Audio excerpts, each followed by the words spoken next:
The boys come, look. The boys come again.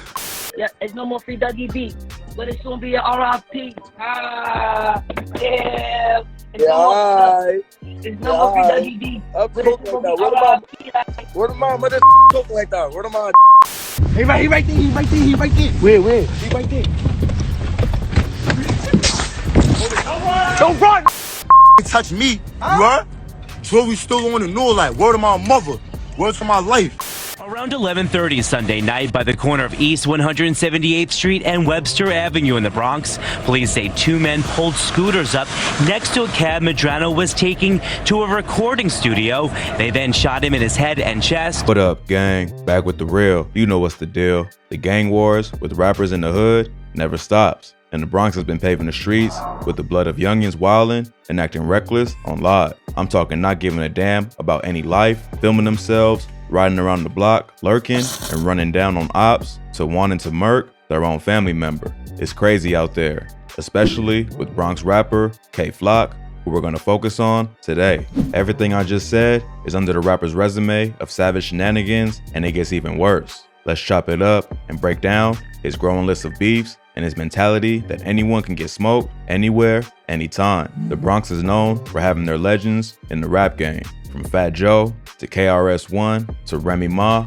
and Slick Rick. But the youngins have created a new wave of hip-hop that takes the drill trend, popularized by Chicago, and turn it into Brooklyn drill with their own style and twist. It has seen the rise of young rappers with talent to make it to the top, but that new gateway to fame has a curse that follows around rappers and hood savage K Flock like a dark cloud. Kevin Perez, also known as K Flock, is a member of the Blood Set around East 187th Street in the hood known as Side. The set has been locked in a growing beef with rival Bronx gang known as YGs, which stands for Young Gunners. Breaking down the history of the beef of how the two collided would involve diving into how the OGs, original goons, and YGs fell out when one two-timed the other. You can drop a comment letting me know if you like a separate video detailing the full backstory. For now, we'll focus on K Flock and the dangerous life he lives. From just 2020 to present time, K Flock has accomplished big milestones in the music industry. He's become one of the most favored to reach Pop Smoke status out of the Bronx and take the drill sound even higher. Crazy how we never would have known of his talent if it wasn't for his homies, B Love and Dougie B. The trio grew up together since they were little, going to school. Yeah. How far back y'all go? Like, how long have y'all known each other? Like, so y'all grew up together? Yeah, I used to live. He used to live over there. On that side. Okay. I used to live over there. Gotcha. I used to live on Poland, so it's not. Yeah, I used to go to school there.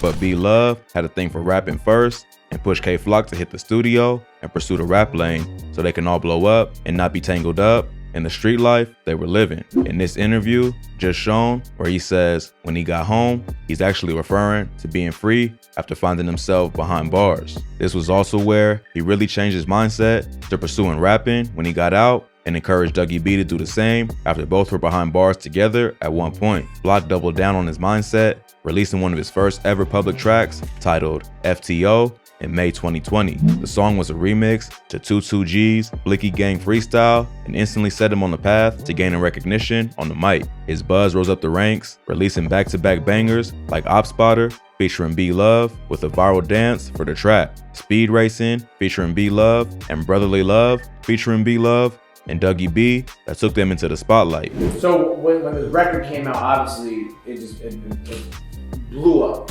K Flock was off like a rocket, and his mans in them was right behind. By summer 2021, he was dropping hits like Being Honest and getting one of Chirac's illest, G Herbo, on the remix.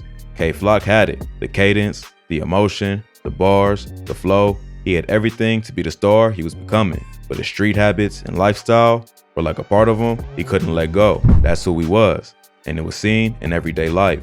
Dude was ready for smoke with the entire Bronx. On any given day, Flock would round up the gang and hop in the whip to go op hunting in the streets. Not only that, but he'd record the entire thing on live. Even though he was now popular in the music scene, he loved the streets. When he found a target, K Flock wasn't gonna clout for the cam. Bro stops the whip, hops out, and walks down on the ops, leaving them running.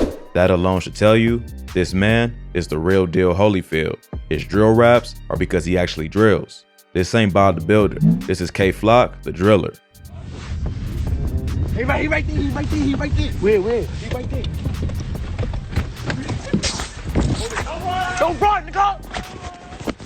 K-Flock's hothead was clear in his demeanor, and he had the craving for bloodshed, a combo that often saw him ready to expose himself to danger when confronted by anyone. This became a trend, even with his growing success. Anyone that came for him, he went as far as pulling up to their hood, in front of their building, testing their gangster. Come outside, we in front of our building. Look!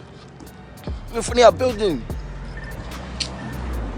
We were seeing the beefs on screen, but little did we know, deadlier ones were brewing in the streets where lives were being lost. In his song, Is You Ready?, released in August 2021, a bar went over our heads. Starting off his verse, he said, "Go ask my ops, it get ugly. I could do shh like Ice did to Sonny." Studying the bar deeper, it's a reference to the hood classic, Paid in Full, where Sonny's uncle, Ice, kidnapped him to do him dirty. Then, the connection came to light. Turns out, K-Flock was in a heated beef with a family member, and that family member was the YG's banger, D-Thang, who was K-Flock's cousin. D-Thang heard the subliminal and responded, confirming their beef and that the line was meant for him. He ain't related to me. Like Ice did this Sonny. Can't wait to see Auntie now. Huh. Just gonna learn today, I ain't gonna lie. So stop playing with me, bro. Gangsta, bro. So stop playing with me in they raps, bro. Their fallout dates back to the beef between the YGs and OGs, inherited by K-Flock's set, Sev's side, for having connections to the OGs, who he has shouted out in interviews before.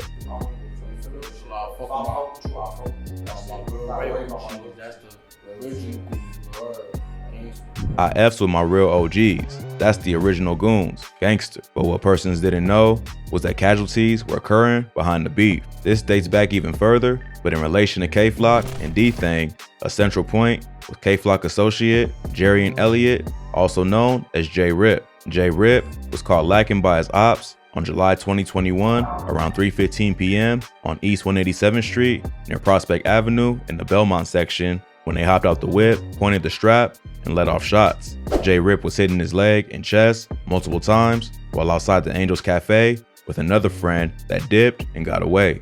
Jay ran into the cafe where he collapsed and was taken to St. Barnabas Hospital where he was pronounced deceased. Cops would later reveal that J-Rip was a known gangster who was arrested 8 times, including for burglary and assault, and spent time in juvie. They also released details saying that he lost his life as retaliation for the gang-related drilling of 19-year-old YG's affiliate, Tyquil Doherty, that happened prior. Cops would arrest a suspect shooter for the murking of J-Rip, but not before K-Flock's Sev's side camp could get revenge for the passing of their homie, J-Rip. What's even more crazy, the retaliation was one of D-Thang's mans, who just a week earlier was dissing K-Flock on live, begging for Flock to come with the smoke. Like, what's pop out?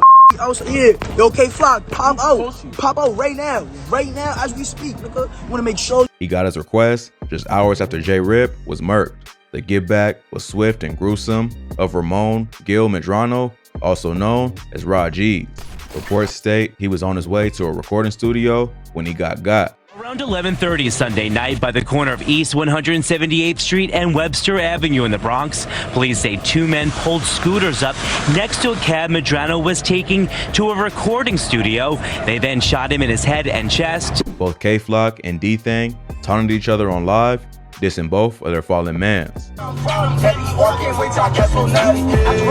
The beef is still continuing and involves other underlying altercations between the two sets, but that's an entire vid by itself that I can work on if you guys would like a breakdown. With all this going on, you'd think K-Flock would slow down, but hell nah. If anything, bro was all gas, still riding around looking for ops. Over here, they knowing that, bro. Take a left, matter of fact, take a left and go through this. They know somebody over here, bro. Real shit. Bro, where y'all at, bro? Where y'all Lori at? Pulling up, getting into it with cops. And they got their cameras off, y'all. Look at this nigga, y'all. Look at him. That nigga clown. The only black cop over here, he's a dick sucker. Dissing fallen ops. Get back to your mans, nigga. Your mans is dead, nigga. And ready to end the life of anyone that violates. EBK. Say EBK. Everybody. That energy was King Talk, and he claimed that title as the King of the Bronx for real. This brought his next beef that ended in teeth being knocked out and dudes literally getting the hoodie stolen off their back. Bronx drill rapper Ron Suno took offense to K-Flock, claiming King of the Bronx because that title belonged to him. Talking about King of the Bronx this, King of the Bronx that. I can't even go band for band with me though, you heard? If you the King of the Bronx, you gotta show me more than 100K or better, you heard?